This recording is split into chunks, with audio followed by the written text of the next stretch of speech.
Hi, Seta here. This time I've been create a part of the level that I'd like to make.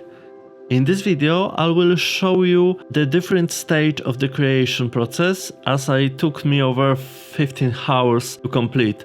So it definitely wouldn't fit to the concept of speed level design video.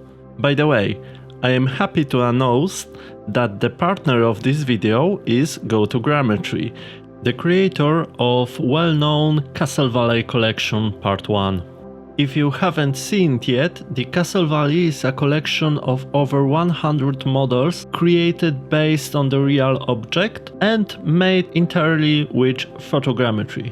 Additionally, there will be a final update coming soon, which will include custom shaders that allows for global bending and layering the rocks, additional decals for HDRP version, and prefabs from prefabs, so you will have whole piece that you can insert into your scene right away if you don't want to build things piece by piece.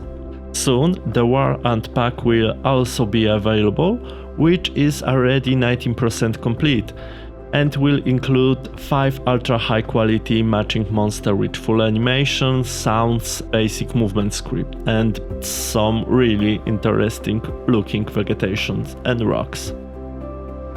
Personally, I am surprised how carefully prepared and optimized the models in this package are. So if you don't have the Castle Valley collection in your collection, I definitely recommend buy it on the asset store or blend market, because you are probably won't find better models to create desert environment at this moment. Links are in the description, and now let's move to the speed design part of this video.